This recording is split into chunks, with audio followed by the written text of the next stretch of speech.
No matter who gets the number one overall pick in the NBA draft, Cooper Flagg is going pro. And I'll tell you the numbers behind why, and wait until you hear how much money this dude is gonna make. It's the Tuesday episode of Locked On NBA. Let's go.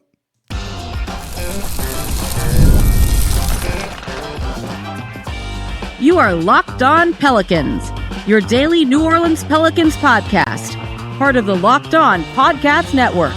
Your team every day. Welcome to another edition of Locked On Pelicans, the daily podcast covering your favorite team, the New Orleans Pelicans and NBA, part of the Locked On Podcast Network, your team every day, available wherever you get your podcasts and available on YouTube. I'm your host, Pelicans Insider, credential member of the media, Jake Madison, at NOLA Jake on Twitter, here with y'all on this Tuesday, and we are going to break down Cooper Flagg going number one overall and why no matter who gets the number one overall pick, even if it's a team he doesn't really want to play for, he's still going to go pro. The numbers are going to astound you. If y'all are having kids, hope they become NBA players, essentially, when you hear about the money that he's going to make over a 10-year period here. So, of course, thank you for making it Locked On Pelicans your first listen today and every day. We are here Monday through Friday, the number one Pelicans podcast covering everything you want to know about this Pelicans team. So please subscribe wherever you get your podcast and join over 11,000 Pelicans fans on YouTube as well and become an everydayer. That means you listen Monday through Friday to the Locked On Pelicans podcast. And if you're an everydayer, let me know in the comments down below. So this discussion comes from an article in The Athletic where Cooper Flagg said, quote, "I want to come back next year," end quote. Does that mean that if there's a non-desirable team, the Pelicans, the Wizards, someone else that just doesn't have a history of winning, he maybe doesn't want to play for him? He's like, I'll just go back to Duke with NIL money and all that, right? Maybe that makes more financial sense for him to do. We're going to break that all down and why ultimately, no, the money is too great for him to go pro sooner rather than later. And I did all of the breakdowns of how much this dude can make over like a 10-year period. I got a whole spreadsheet up right here, and it's pretty astounding. Don't forget, though, we also heard this with Zion Williamson, even on lottery night when he was there. And the lottery ended up in the Pelicans' favor, and Zion didn't look particularly thrilled. And I get it to an extent. You know, there was talk of he don't want to play for the Pelicans. He wants to play for New York. He'll go back to Duke for a year and maybe end up in a more desirable destination. And then he still went pro. So as much as all of these players, and they all love playing for Duke, the money is too great to go pro and start earning NBA contracts sooner rather than later. Even if your first year is kind of close in terms of compensation between NIL, which it isn't, and what he would earn at the NBA level. So I'm going to break it all down for y'all so you can kind of see the numbers here because he's going to go pro. So the way this works is in the NBA, picks 1 through 30 are set on what's called a rookie scale deal. Basically, it's 7.5% of the soft cap. So the soft cap next season is basically $154.5 million. 7.5% of that is your starting first year salary, and that's what everything's based off of. Now, that 7.5% is actually going to go up a little bit because rookies can sign, they have that index rookie scale number, and you can sign for 80% of that. You can sign up to 120% of that. Basically, every first round pick signs for the 120%. So if you take 7.5% of 150, let's call it 155, and then add 20% on top of that, it's more or less putting Cooper Flagg at $13,900,000 on his rookie deal for his first year. And then it has 5% raises for the first 2 years. And then in the final year of his 4-year rookie deal, it gets about a 26% jump from the previous year. Essentially what that means is his rookie contract is worth a little bit over $63 million. Goes from 13.9 to 14.6 to 15.3 to a little over $19 million in the final year. It's about $63 million. If he were to stay, his NIL is maybe not as much as you think. If he were to, right now he's on on 3, he's making 4.8 million is his NIL value. That's still a far cry from the near $14 million his rookie year. And say next year he stays for a year, it goes up to $6 million. Maybe they win the title and it goes up to $8 million. That's still not going to be that near $14 million number. But the difference between, say, 8 million and 14, not that great. Could you wait a year and maybe end up in a better market, a better spot, and earn more money that way?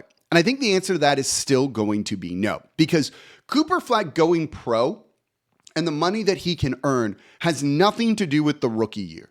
It has nothing to do with his rookie year, and it has to do with his next 2 and 3 contracts beyond that.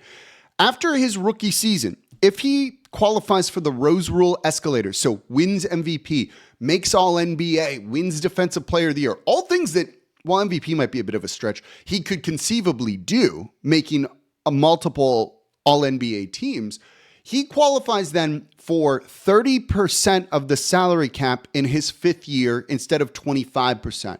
And if he does that, if he qualifies for that 30%, so this would come into effect in the 2029-2030 season, I believe, his extension then can be worth up to $400 million over 5 years. So about $80 million per year. We're rounding a little bit here.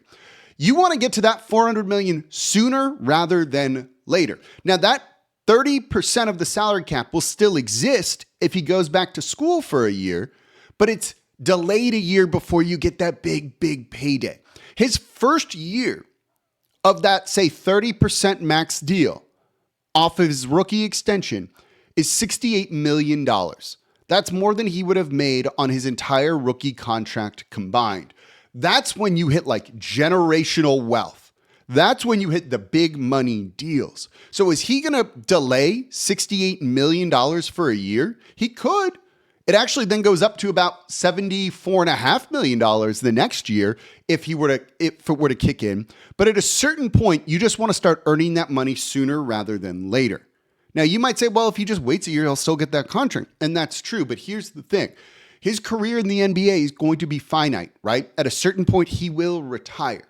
And say in both scenarios, he goes pro next year, he waits a year and delays it by a year. You retire at the same age because you're still putting wear and tear on your body. It's not like if it's like he's going to have a 15-year career in the NBA, or he retires by age 38, let's say, in 20 years. So 20 years from now, essentially, because he's 18.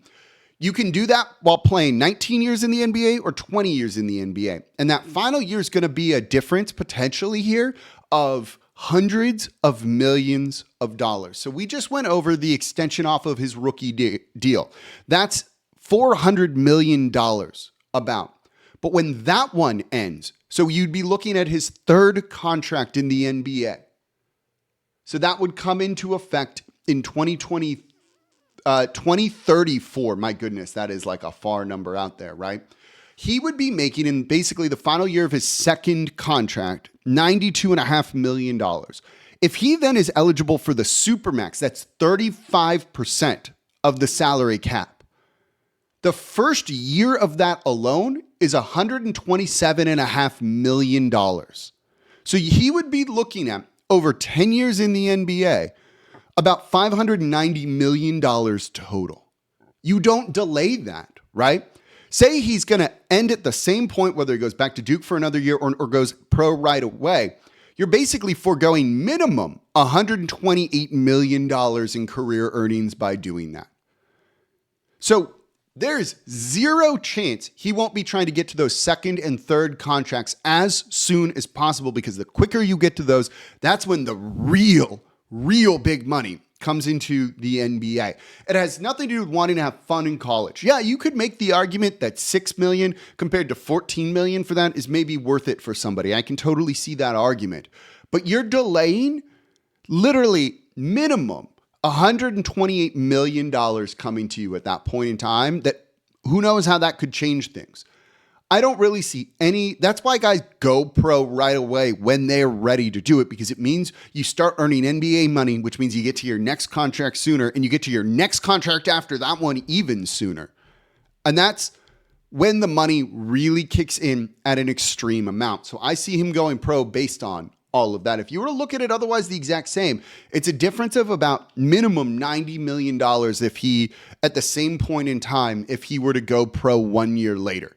So that's money you will never get back, assuming that your career in both scenarios would end at the exact same time in terms of your age. He's going to go pro. He might love it at Duke. Don't doubt that he does, but the money is just too great. And he can tell you, his agents, his advisors, all these people are telling him that sort of thing. So whatever team gets the number 1 overall pick, whether it's the Pelicans or another team that maybe he's like, I hate that organization, they're a laughing stock. He's going to go play for that laughing stock because he wants that kind of money. But are the Pelicans a laughing stock? What could they do to become more of a destination? Let's get into that discussion. That's coming up here next in today's episode of Locked On Pelicans. Today's episode of Locked On Pelicans is brought to you by DoorDash. NBA fans, get ready. They swoosh you save thanks to Dash Pass. Every time a player drops 50 or more points in a game, you score a huge deal the next day. And it's simple. When any player scores 50 or more in a game during the 24-25 NBA regular season, Dash Pass members get 50% off an order up to $10 off the next day from noon to midnight. So there's a few ways you can take advantage of this deal. You can have a game day feast. After an epic 50-point performance, celebrate by ordering wings, pizza, or burgers from your favorite spot delivered straight to your door. Or maybe you're planning to catch the next game. Order your go-to snacks and meals at a discount and get ready for more high-scoring action so you can fuel your watch party. Sign up for Dash Pass and be ready to save. When any player scores 50 or more in a game, Dash Pass members get 50% off an order the next day, up to $10 off. Just use promo code NBA50 from noon to midnight. After a 50-point game on eligible orders at participating merchants, must have an active Dash Pass account. Terms apply. Visit DoorDash to learn more.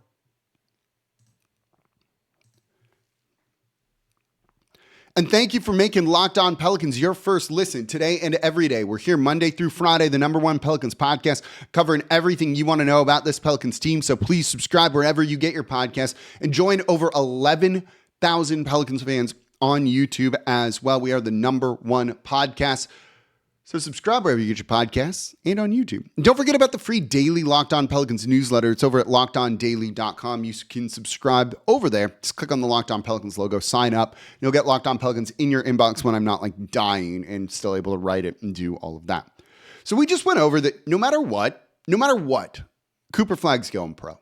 There's zero doubt in my mind that he would do that. It would just be an astounding amount of money that he is potentially leaving on the table. And look, it'd be one thing if it was like $6 million total.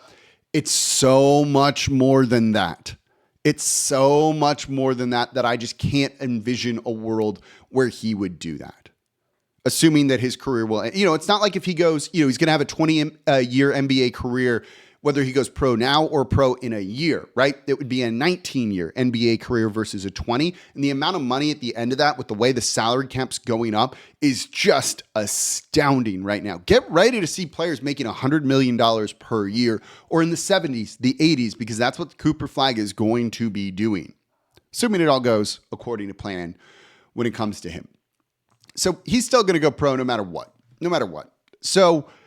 And he's going to be the #1 overall pick, assuming health is there, and nothing's really going to change that for anybody at this point in time. But maybe he doesn't want to play for the Pelicans, right? Zion, I don't know if really wanted to in the beginning. I think he's come around on the organization and he's happy to be here now. But certainly I wouldn't say they have this like astounding reputation around the league. I don't think of them as necessarily a laughing stock, and I think they've actually improved in this area. But what makes a team a destination team? And what can the Pelicans do to try and help that? Because look, there are going to be inherent disadvantages that there's not really a whole lot you can fix here. Players are going to want to play in LA. They're going to want to play in Miami. They're going to want to play in New York. We would call those not necessarily like big markets. Miami's considered a smaller market, but glamour markets more than anything. In LA, it's obvious, right? It's the nightlife. It's the weather is a big part of it too when it comes to all of that. It's a glamour franchise, whether it's the Lakers there, to a lesser extent, the Clippers. Miami is Miami. Players like going there because of the nightlife. They want to party. They want to have all of that stuff. Same thing for New York. You don't really get the weather there, but Madison Square Garden is a draw. And just, you can go do whatever you want and have the kind of nightlife that you want in New York City. And as much as I like dive bars and I love New Orleans and everything here, that's not quite the NBA player thing. And there are places that the players like to go and hang out at, but it's not nearly the same as LA, Miami, New York, and some of these other places that they potentially want to go to. So you lose out to those no matter what. But one thing you can do to kind of make up for some of that is invest in the team, which ownership has been doing, and build up really good facilities that are state-of-the-art, that are awesome, that players want to go to. More so than the arena, the most important thing for the players is the practice facility, where they're spending their time. right? This is a big thing when it comes to recruiting in college. It's your facilities, your practice facilities, the locker rooms, the weight room, all of that stuff. The nicer that is, because that's where the majority of players are spending, that's where they're spending the majority of their time. You can do all of that. And the Pelicans are investing in that side of things. They just went through a renovation of the team facility. And that's on top of a previous renovation from a couple of years ago when David Griffin took over. So this is the second one under his tenure from the place being built a couple of years before that. This franchise is investing more and more money. Is it where it should be, where it needs to be? Maybe not. But it's certainly starting to trend in the right direction compared to where it was 10 years ago. And I do think that's going to be an important thing. Look, you got to have the nice arena too. They want to go play in front of a full stadium. They want to play in front of a packed house. They want to have nice locker rooms when they're at the arena because, frankly, they do spend a good amount of time there. So all of that matters too. So the Pelicans are at least controlling what they can control and are hopefully, even though I don't see big changes coming, starting the process on the arena side of things. But more than anything else, what they need to do is win and win consistently. And then there's another part of this when it comes to attracting like top players to your organization, right? You need to win. Players want to win for the most part. They want to be known as a winner. It impacts legacy and things like that. This is rings culture after all. So players want that. You got to win. When you look at the Pelicans franchise history, now it's gone through 2 different ownership eras, 3 if you count, the NBA owning the team, different front offices, different regimes, all of that stuff. They just do not have a consistent history of winning. They have not made the playoffs back-to-back since the 07-08, 08-09 season. Since then, it's make the playoffs, miss it, make the playoffs, or miss it for a couple of years, then make it again. You need to have back-to-back playoff years. Multiple years in a row would be even better. 3 in a row would be better. This is why they've struggled to grow the fan base. If the fan base can't get on board with it, NBA players aren't going to necessarily get on board with it either. And so you need to build a consistent winner. Health has had a lot to do with that. So they've tried to make the team be healthier by the play upgrading and investing in the player performance and care team. And that goes to the renovations too. We'll see if it eventually pays off, but winning is going to be a big part of it. But notice I didn't say that it was the most important part. The most important part is pay dudes. Pay guys. It's money more than anything else in the NBA is going to attract players to play for you. Right? Brandon Ingram, if you'd offered him $52 million, would have wanted to be here as opposed to kind of like secretly requesting a trade, right? Came down to money for him on where he wanted to end up of who was going to pay him. It was truthfully just that simple.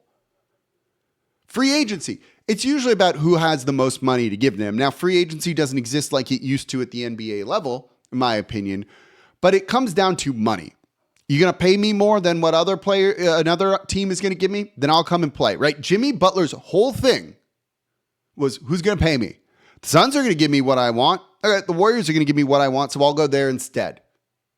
That's what it was. Brandon Ingram's, Toronto, they'll pay me. Other teams weren't quite willing to give him the same kind of money, and that quashed deals here.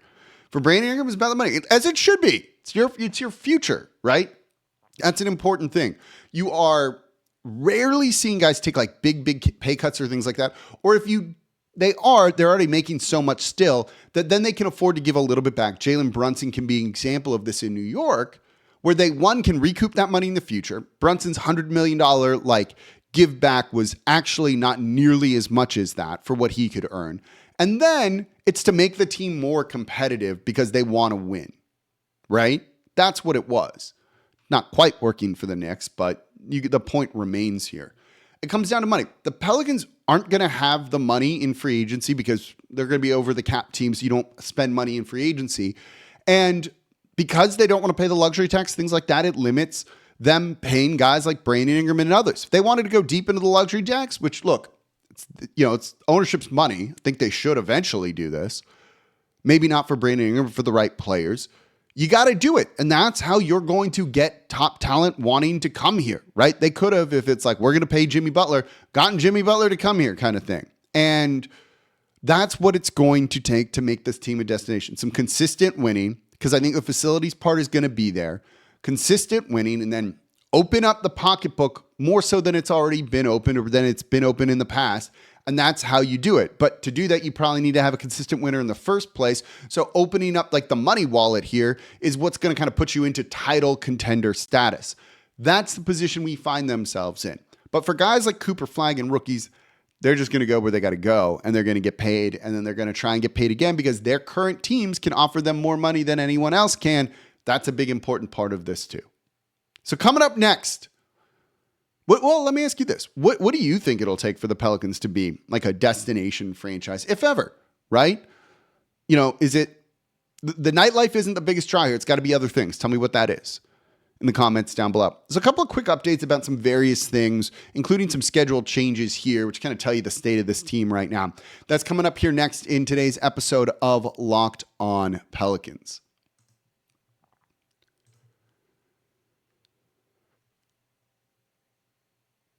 And thank you for making Locked On Pelicans your first listen today and every day. We're here Monday through Friday, the #1 Pelicans podcast, covering everything you want to know about this Pelicans team. So please subscribe wherever you get your podcast and join over 11,000 Pelicans fans on YouTube as well. We are the #1 Pelicans podcast, covering everything you want to know about this team.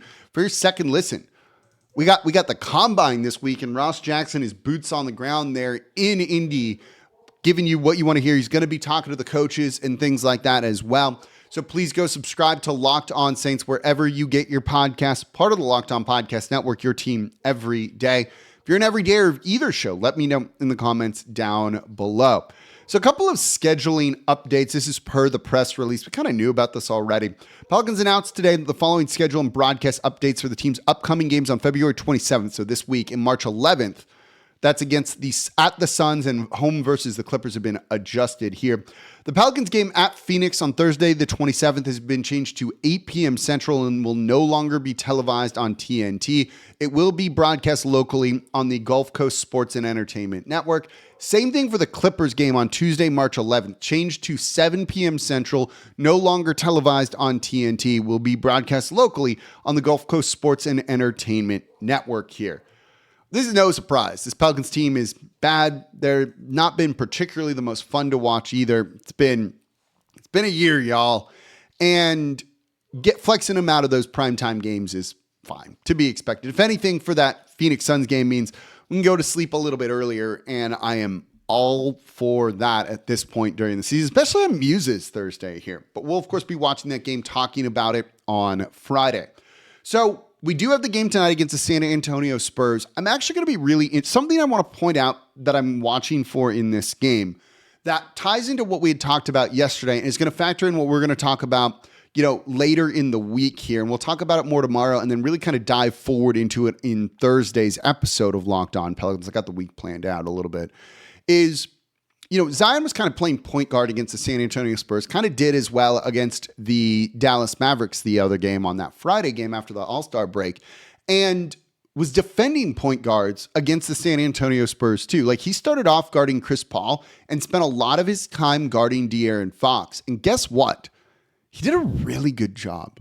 Like, he actually really limited those two guys, particularly in the second half. And I'd mentioned this in yesterday's show. Who's the best,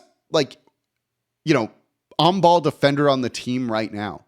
It might be Zion Williamson, because you're seeing him committed on that side of the ball in a way that you haven't before. And Zion being able to guard on the perimeter, guard ones, twos, even threes, is allowing them potentially to play that three big lineup that they're experimenting with that we talked about in yesterday's show.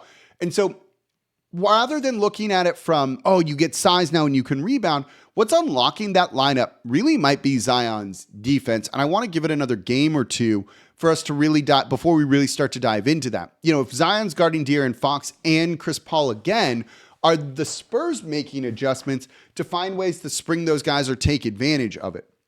If Zion guards them well again and shuts them down, I think we can look at this and be like, maybe there is something to this. Because look, those are not bad players. Even Chris Paul at this age is still a pretty elite point guard when it comes down to it. De'Aaron Fox is De'Aaron Fox, right? Like, there's a reason he was one of the bigger names traded and is a massively important player for the San Antonio Spurs going forward and looks to be really, really good. borderline an all-NBA guy, all-star level guy at times. Zion shutting them down and playing that way on the defensive side of the ball has massive, in a good way, implications for the New Orleans Pelicans, and I want to look at that a little bit more. If he struggles against De'Aaron Fox and Chris Paul in the second game here, I think that's actually kind of telling. Can you scheme him out when it comes to defense? And that's something that's worth keeping in mind. When we look at big men, if you're capable of being schemed out of there, that's not a good thing. Is Zion capable of that or not? Like, you can do that to Rudy Gobert, and it's not that Zion's anywhere close to that, and they're very different players in the first place, but that limits the like upside of the defense and the lineups that you can run with that. If you're going to run three bigs and you need someone to still defend on the perimeter or a guard at that point or a small forward, right? That's going to be really telling and really interesting, I think, to look at here. So keep an eye on that in this game. I don't particularly love to do preview stuff, but something that I'm going to be seriously watching in this game tonight against the San Antonio Spurs, well, there's Mardi Gras parades going on outside, which is always fun. That's what it is. It's Zion on the defensive side of the ball while also taking advantage of the inside too, since they're lacking Victor Wembanyama. You've got to win those type of matchups. I don't care about winning the game or not, but it's those matchups and just doing the things that you should be doing. So I'm going to be curious what we see in this one against the San Antonio Spurs. Let me know what you're watching for in this game against the San Antonio Spurs in the comments down below. So that's going to do it for this episode of Locked On Pelicans. I appreciate y'all so much for listening. As always, I'm your host, Jake Madison, at NOLA Jake on Twitter. We'll be back with y'all tomorrow to recap the game. This is the Locked On Pelicans podcast, part of the Locked On Podcast Network, your team every day.